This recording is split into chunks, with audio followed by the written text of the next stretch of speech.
아니 오른다며. 그렇게 많은 유튜버들이 말하던 업토버가 결국 하락 마감으로 끝나고 있습니다. 많이들 걱정되시죠?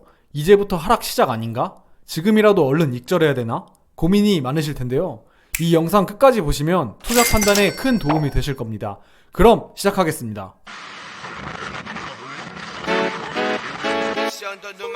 안녕하세요, 코인 알려드림입니다. 오늘은 제가 유튜브를 급하게 찍은 이유는 10월 업토버 하락 막임이 되면서 우리 투자자분들 고민이 많으실 거예요. 이제부터는 어떻게 해야 하나, 이게 괜찮은 거 맞나.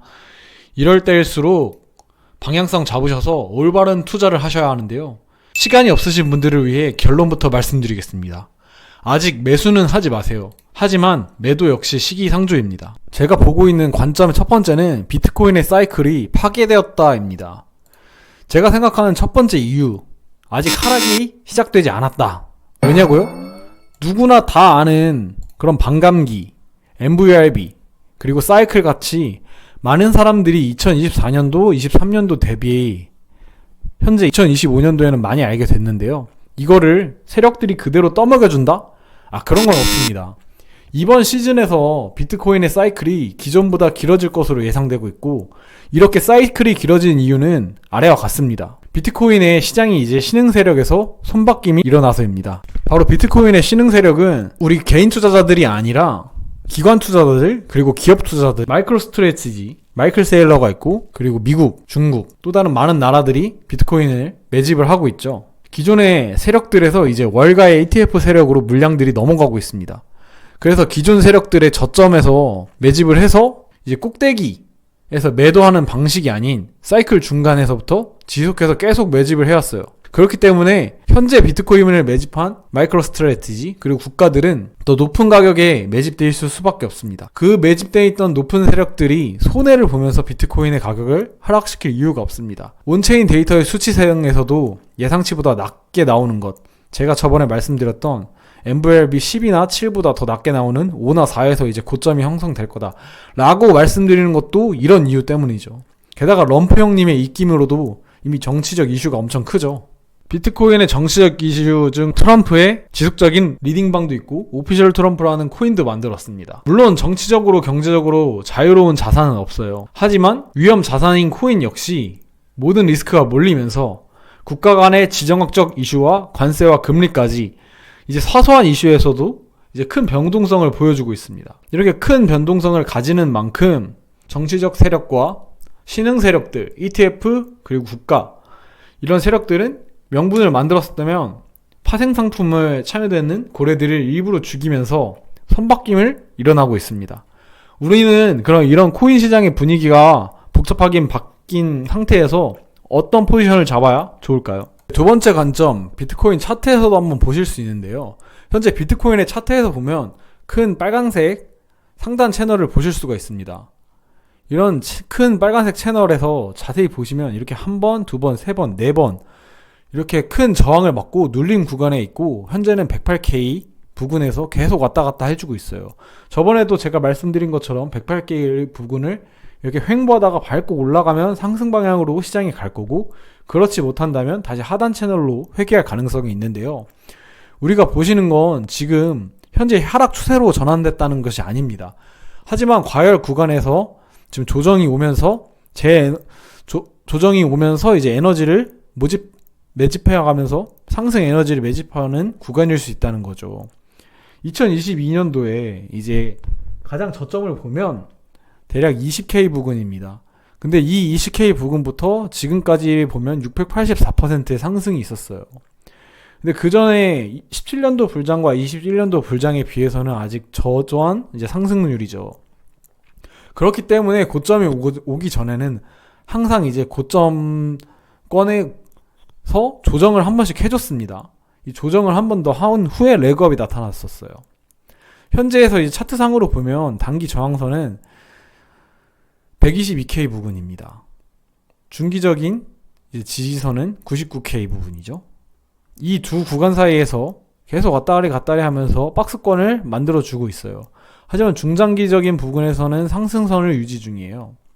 그리고 또 이제 주봉인데도 주봉 이평선이 있는데, 이 주봉 이평선을 닿을 때는 거의 하락의 끝이라고 보시면 돼요. 그만큼 이 지표는 과거 불장이든 이제 하락장이든 절대적인 기준선이라고 보실 수가 있는데, 이 선에서 충분히 맞닿지 않는 이상 완전한 하락장이라고 볼 수가 없는 거죠. 이때는 완전한 하락장이었고 이때도 마찬가지로 하락장이었었던 거죠. RSI도 보시면 현재 50 부근에서 중립 방향에서 놀고 있어요.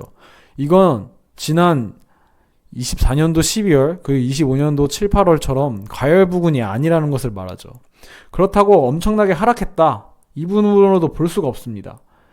계속 50 부근에서 오히려 하락의 끝이 보였었어요. 지난 두 번의 하락의 끝이 보였다는 것은 이번에서도 그럴 수도 있지만 물론 이 부분에서 꺾일 수도 있다는 것을 의미하죠. 그래서 제가 초반에 말씀드렸던 하락 시작인지 아직 상승 시작인지 방향을 갈피를 잡고 있다, 이렇게 말씀드리는 겁니다. 네, 세 번째 관점 들어갑니다. 세 번째는 청산맵과 온체인 지표인데요.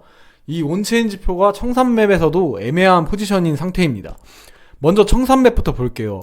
1주짜리와 2주짜리가 있는데 이 1주짜리부터 보시면 일단 두 개 비교하면 명확하게 반대 상황이 보이는 상태거든요. 111K 그리고 116K에서도 지금 숏포지션이 드글드글하게 있습니다. 이렇게 1주짜리 슈퍼차트에서 보시면 비트코인 이 116K, 116K 상단가에 숏포지션의 청산 가격들이 몰려 있어요. 그래서 일주일 안에 단기적인 상승 관점을 볼 수가 있는데, 그 이유는 이 숏 포지션들을 모두 다 청산시키지는 못하더라도 어느 정도는 해소하고 들어가고 싶은 게 세력의 입장이기 때문이죠. 그리고 반대 2주짜리에서도 보시면은 아까 제가 말씀드린 거와 반대 상황이 펼쳐집니다. 오늘 새벽에 큰 하락이 나왔는데 FOMC 해외 때문이었고 현재 시장이 아직 정치적인 이슈가 완벽하게 해소가 되지 않은 상태잖아요. 그럼에도 불구하고 롱포지션의 금액이 무지막지하게 큽니다. 194밀리언이나 있고 그 밑에는 200밀리언이나 있어요. 그래서 2주짜리로 보면 훨씬 더 큰 세력들이 이렇게 입을 쫙 벌리면서 매집을 했었고, 그렇기 때문에 여기와 여기를 털어주고 갈 가능성이 높다. 혹자는 99K까지 보고 있다고 하는데 아무래도 단기적인 관점에서는 하락이 좀 맞을 것 같습니다. 그래서 결론은 청산맵으로 봤을 때 1주짜리와 2주짜리를 보면 상하단으로 크게 요동칠 가능성이 있다는 거죠. 다른 온체인 지표들도 한번 보시겠습니다. 쇼텀 홀더 리얼라이즈드 프라이스라는 건데, 이거는 이제 주로 단기 투자자들이 들어갔을 때 이렇게 팍 튀는 경향성이 있는 지표를 보여주고 있어요. 현재는 횡보하고 있는 상태죠. NUPL도 한번 보시면 지난 불장 때는 유로피아나 이제 디나이얼 구간에서 이렇게 팍팍 튀었던 구간들이 포착되고 있는 반면에 여전히 지금은 우리 시장이 현재 횡보하고 있다, 이렇게 보여주고 있어요. 이 두 가지를 보셔도 현재 시장이 어디로 갈지 왔다리 갔다리 하면서 갈피를 못 잡고 있는 게 보여주는 거죠. 그리고 이거는 퓨얼 멀티플 지표라는 건데 비트코인 채굴자들의 이제 수익 실현 지표입니다. 비트코인 채굴자들의 수익 실현 지표가 왜 중요하냐? 이분들은 어떻게 보면 비트코인 시장의 선구자들이에요. 먼저 채굴을 시작했고 이 채굴장을 운영하기 위해서 어느 정도 매도를 해야 되는데, 이 수익이 나는 채굴장을 계속 운영하려면 좋을 때 매도를 하고 좋지 않을 때 열심히 채굴하고 홀딩을 해야 되는 거죠. 그래서 이거 역시 고점과 저점을 나타내는 시장 지표로 볼 수가 있는데, 이렇게 크게 요동을 치고 있는데 지금은 거의 횡보를 하고 있어요. 지루하게 횡보를 하고 있기 때문에 이제 하락이나 상승 방향이 나오고 나면 이렇게 상승을 했고, 하락하고 나는 방향이 나오면 이렇게 하락을 했죠. 근데 지금은 큰 상승이나 큰 하락 방향이 나오지 않았어요. 그래서 그 방향이 오기 전에 시장이 아직 결정하지 못했다, 이렇게 보실 수 있는 거죠. 네, 정리하자면 지금은 포지션을 크게 늘릴 때도 그렇다고 익절하면서 줄일 때도 아닙니다. 비트코인 그리고 이더리움 ETF 말고도 솔라나 ETF가 최근 출시가 됐기 때문에 현재는 횡보하는 포지션이 맞긴 해요. 게다가 온체인 데이터나 차트상으로도 계속 변곡점을 가지고 있는 시점이에요. 물론 지금까지 쭉 상승이 나왔으니까 하락이 나오는 것도 이상하지 않고, 반대로 금리 인하도 같고 거시 경제 관점상에서는 장기적으로는 롱 추세를 아직도 갈 거다, 이렇게 보시는 분도 많은 거죠. 그래서 결국 지금 제가 말씀드리고 싶은 것은 우리 투자자들이 인내의 시간을 가질 수밖에 없구나. 시장의 방향이 정해지는 순간 기회는 단 몇 주 만에 팍 상승하게 됩니다. 그래서 지금 이 변동성이 큰 구간에서 흔들리지 않으셨으면 좋겠습니다. 오히려 남들이 흔들릴 때가 준비하는 기간이라고 보시면 될 것 같습니다. 지금까지 영상 시청해주셔서 감사합니다. 코인 알려드림이었습니다.